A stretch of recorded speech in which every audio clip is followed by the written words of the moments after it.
अब यहाँ पर तस्वीर देखने को मिल रही है, तापमान जमाव बिंदु के 2 डिग्री नीचे पहुंच चुका है, यानी कि -2 डिग्री सेल्सियस माउंट आबू में टेम्परेचर बना हुआ है। आज का तापमान भी -2 डिग्री ही रहा है और ऐसे में आबू के गुरु शिखर, अचलगढ़, कुम्हारवाड़ा के मैदानी क्षेत्र में बर्फ की चादर बिछी हुई नजर आई है। वहीं लोग बढ़ती सर्दी के बीच चाय की दुकानों पर चाय की चुस्की लेने के लिए पहुंच रहे हैं। बस वातो सांभળી હતી કે માઉન્ટ આબુમાં -3 ડિગ્રી ટેમ્પરેચર છે, એ હિસાબે અમે અહીંયા આવી ગયા છે અને ખરેખર અમે સાંભળીને આવ્યા છીએ, વાત સાચી છે। અત્યારે હું અહીંયા ઊભો છું, -5 ડિગ્રી ટેમ્પરેચર છે।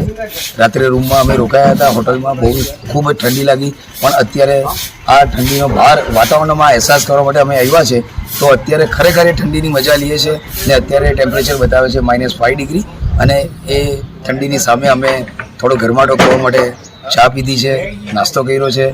બસ ફરવાની બહુ મજા આવે છે અને માઉન્ટ આબુનું વાતાવરણ એકદમ મજેદાર છે। આના ઠંડીનો અહેસાસ એટલો સરસ લાગે છે કે આ એક જીવનનો નવો અનુભવ છે। બસ તમે પણ બધા આવો। उत्तरी हवाओं के असर के साथ ठंड का एहसास भी बढ़ गया है और अब ठिठुरन वाली ठंड भी महसूस हो रही है। वहीं लोगों की दिनचर्या में भी खासा बदलाव आया है। कोटा की बात करें तो कोटा में तापमान 6 डिग्री तक दर्ज किया गया है, यानी कि 6 डिग्री गिरावट इसमें दर्ज की गई है। न्यूनतम तापमान भी 6 डिग्री के आसपास ही पहुंचा है। कोटा के डडवाड़ा इलाके में न्यूनतम तापमान 4 डिग्री दर्ज किया गया।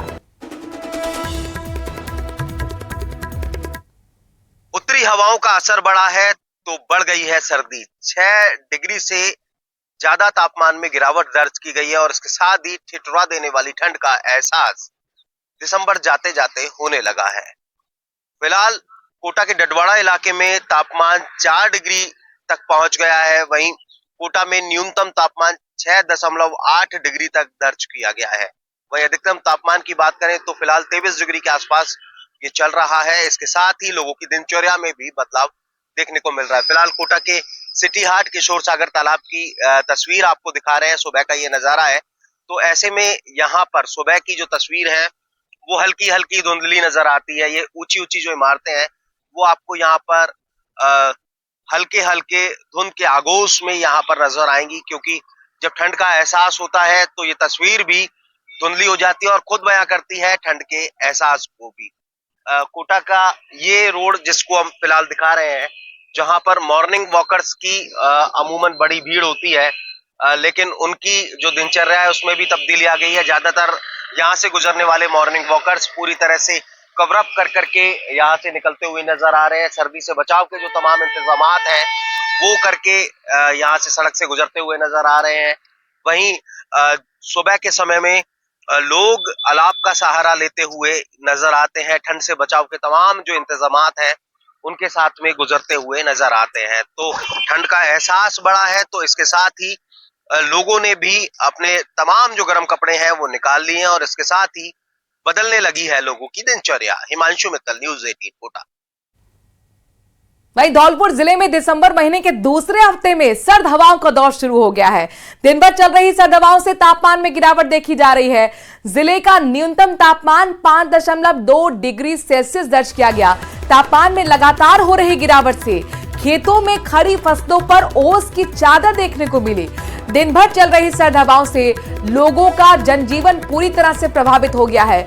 सर्दी से बचने के लिए लोग ऊनी कपड़े पहनकर बाहर निकल रहे हैं, साथ ही अलाव का भी सहारा ले रहे हैं। मौसम विभाग के मुताबिक पहाड़ों पर भी हो रही बर्फबारी और पश्चिम में विक्षोभ की वजह से शीतलहर चलने की प्रबल संभावना है। जैसे तापमान और लुढ़केगा, सर्दी और बढ़ेगी।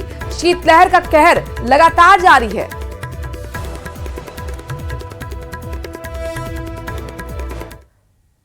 रविवार को स्कूली बस पलटी से 3 छात्राओं की मौत के बाद एक बार फिर राजसमंद के देसुरी की नाल चर्चा में आ गई है। इस खूनी सड़क पर अब तक 1000 से ज्यादा लोगों की जान जा चुकी है, फिर भी जिम्मेदार ध्यान नहीं दे रहे।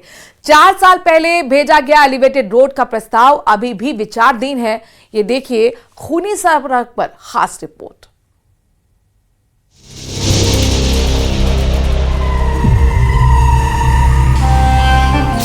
देसुरी की नाल पर हादसे हो रहे लगातार। मौतों का आंकड़ा पहुंचा 1000 के पार। सड़क हादसों पर कैसे लगे लगाम? कई पहलुओं को ध्यान में रख करके करना होगा काम।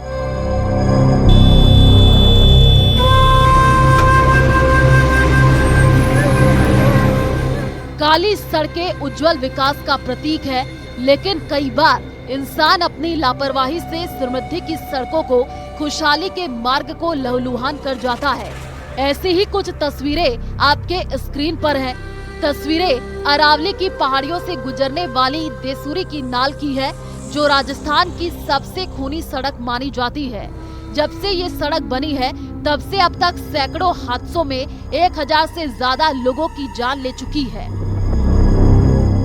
ऐसे में यहाँ अगर इस रोड की बात की जाए तो अब तक पिछले 4 दशक में करीब 1000 से अधिक लोग अकाल मौत का शिकार हो चुके हैं, जबकि अनगिनत लोग यहाँ हादसों में घायल हो चुके हैं। हमेशा हादसों के बाद प्रशासन की नींद टूटती है और फिर से यहाँ नई सड़क निर्माण की जो कवायद है उसकी चर्चाएं शुरू हो जाती है, लेकिन कुछ समय बाद फिर से वापस वो सब चर्चाएं ठंडे बस्ते में चली जाती है। देसूरी की नाल को 1952 में पाली और राजसमंद को जोड़ने के लिए बनाया गया था। महज 8 किलोमीटर लंबी सड़क पर 14 खतरनाक मोड़ है। नाल में जो मेन एक्सीडेंट होने के कारण है वो जो शुरू के घाट सेक्शन के 2 किलोमीटर है, उसका जो स्लोप है यानी ग्रेडियंट जो होता है टेक्निकल भाषा में, वो 1.8 से 1.9 के करीब बीच में है। जबकि हमारे पीडब्ल्यूडी की तकनीकी रूप से जो है किसी भी सड़क का रूलिंग ग्रेडियंट है सेफ ट्रैफिक के लिए वो 1:20 यानी 1:20 का होना चाहिए। जानकार कहते हैं कि हाईवे के नियमों के मुताबिक सड़क की चौड़ाई 28 फीट होने की बजाय महज 18 और कुछ जगह 20 फीट ही रखी गई है। कम चौड़ाई का सबसे बड़ा नुकसान यही है, अगर गाड़ी थोड़ी सी स्पीड में है तो ड्राइवर को मोड़ नजर नहीं आता, जिससे गाड़ी सीधे खाई में जा गिरती है।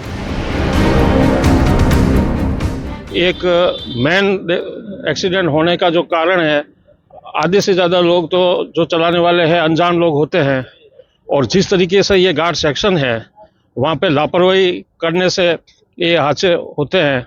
और वो पूरी देसूरी नाल जो कि सड़क मार्ग से जो निकल रहा है रास्ता, वो फॉरेस्ट में आता है, और फॉरेस्ट के कारण, फॉरेस्ट विभाग से एनओसी के कारण और सरकारों की जो उनकी अगर मंशा साफ हो तो एक कहावत है कि धनी रो धनी कौन। सरकार के पास, नेताओं के पास, अधिकारियों के पास गए, मगर इन्होंने इस काम को फॉरेस्ट विभाग की अनुमति नहीं मिलने के कारण इस काम को इन्होंने बहाना बना के इसको रोक दिया।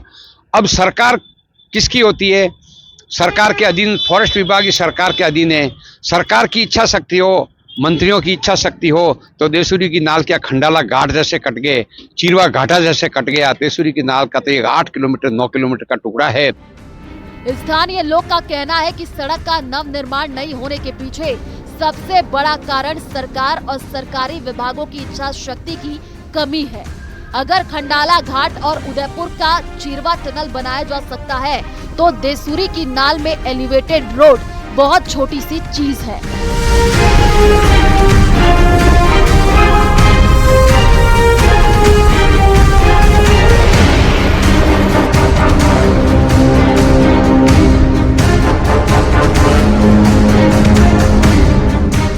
कहीं न कहीं अब सरकार को इस दिशा में ठोस कदम उठाना होगा जिससे कि पश्चिमी राजस्थान को जोड़ने वाली इस प्रमुख सड़क का कायाकल्प हो सके और जो अकाल लोग मौत का शिकार हो रहे हैं वो इस हादसे में यहाँ पर अपनी जान गंवाने से बच सके।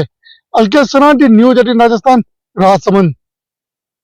जयपुर के जेके लोन अस्पताल में एक बच्चे को गलत ग्रुप का ब्लड चढ़ाने का गंभीर मामला सामने आया है। घटना के बाद अस्पताल प्रशासन ने एक जांच कमेटी तो बना दी है, लेकिन सवाल वही पुराना है कि लापरवाह लोगों तक आएगी जांच की आंच।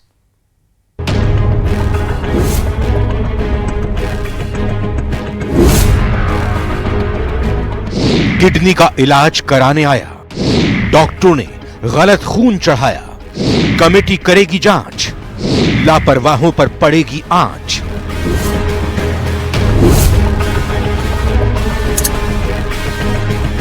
ये तस्वीर 10 साल के मुस्तफा की है, जिसे 4 दिसंबर को गंभीर हालत में जेके लोन में भर्ती कराया गया। डॉक्टर के मुताबिक किडनी की बीमारी से पीड़ित मुस्तफा को सांस लेने में तकलीफ हो रही थी, इसीलिए 5 दिसंबर को उसे खून चढ़ाना था, लेकिन O पॉजिटिव की जगह AB पॉजिटिव ब्लड चढ़ा दिया गया। राहत की बात यह है कि गलत ब्लड ग्रुप चढ़ाने का मुस्तफा पर कोई रिएक्शन नहीं दिखा। नहीं, बच्चा मैं बताना चाहूंगा, बच्चा 4 तारीख को आया था, उसकी हालत बहुत गंभीर थी। क्यों? उसकी दोनों किडनियां बनी नहीं थी, जिसको हम बोलते हैं मेडिकल भाषा में बायलेटरल हाइपोप्लास्टिक किडनी। इसके बाद उसके होता है severe respiratory distress with acidosis. आते ही बच्चों को सांस नहीं आ रहा था, आते ही बच्चों को मैंने आईसीयू शिफ्ट किया, आईसीयू शिफ्ट करके उसको तुरंत लिया गया वेंटिलेटर के ऊपर। तब से हालत बहुत निरंतर गंभीर बनी हुई थी और उसको उसी वक्त करीब 2 घंटे बाद में जो रिपोर्ट आई तो उसको रख दिया गया डायलिसिस के ऊपर। तो उसको तो चल रहा है डायलिसिस के अंदर, उसके काफी किडनी फंक्शन में अलावा काफी सुधार होता जा रहा है। मामले का खुलासा 2 दिन बाद यानी 7 दिसंबर को हुआ। 7 दिसंबर को मुस्तफा को दोबारा ब्लड चढ़ाया गया। इस दिन ब्लड ग्रुप O पॉजिटिव था। दोबारा ब्लड डिमांड की पर्ची ब्लड बैंक पहुंची तो मामले का खुलासा हुआ, जिसकी जांच के लिए senior professor doctor Kapil Garg की अध्यक्षता में कमेटी बनाई गई है। ये तो रिपोर्ट थी, हमने जब ब्लड दिया 5 तारीख को, उसमें वो जो लिखा हुआ था AB पॉजिटिव था, लगा दिया हमने रिपोर्ट। हमेशा जो ब्लड दिया जाता है उसमें मैच किया जाता है, दोनों बैग क्या था, बच्चे पे क्या था, नोट डाले जाते हैं। दोबारा उसकी यूरिया में आता है, उसको दोबारा फिर मैं कहना चाहूंगा 5 तारीख को जब उसका हीमोग्लोबिन 5 था, हमने खून चढ़ाया तो उसका खून बढ़ गया था, अच्छा हो गया था। इसका मतलब उसके कोई भी मिसमैच रिएक्शन नहीं पाया गया। लेकिन क्यों उसके यूरिया में आता, उसमें निरंतर खून का मतलब डिस्ट्रक्शन हो रहा था, तो दोबारा 7 तारीख को उसको खून देने की जरूरत पड़ गई। तब पता पड़ा, ब्लड बैंक से फोन आया कि इसका आज का ग्रुप O पॉजिटिव आ रहा है। तब हमें कोई डाउट हुआ, मैं दोबारा जांच कराई, तब ये मैटर सामने आया। जब मैटर सामने आते ही हमने तुरंत कार्रवाई की और इसकी मामले की तह तक पहुंचने के लिए एक उच्च स्तरीय कमेटी बना दी गई है, जिसमें हमारे डॉक्टर कपिल गर्ग साहब हैं, यहाँ के चेयरपर्सन है, उनकी संयोजकशिप में ये कमेटी जांच कर रही है। न्यूज पे चल रहा है, वो देखा था हमने, ऐसी कोई बात नहीं। लड़के की अब तबीयत बहुत अच्छी है, सांस में भी बहुत आराम है और हाथ पैर भी चला रहा है, आंख भी खोल रहा है। जांच कमेटी को 4 दिन में रिपोर्ट सौंपनी है, लेकिन सवाल दशकों पुराना है। सवाल ये कि क्या लापरवाही के लिए जिम्मेदार कर्मचारियों के खिलाफ कोई ठोस कदम उठाए जाएंगे या फिर ये मामला भी ठंडे बस्ते में डाल दिया जाएगा। ये बात इसलिए क्योंकि 10 महीने पहले सवाई मानसिंह अस्पताल में गलत खून चढ़ाने से दौसा के सचिन की मौत हो गई थी। उसे O पॉजिटिव की जगह AB पॉजिटिव ब्लड और प्लाज्मा चढ़ाया गया था और ऐसी गलती एक नहीं बल्कि 4 बार दोहराई गई, जिसका नतीजा ये हुआ कि 10 दिन तक ICU में जिंदगी की जंग लड़ते लड़ते सचिन ने दम तोड़ दिया था। न्यूज़ 18 राजस्थान के लिए जयपुर से सौरभ गृहस्थी की रिपोर्ट।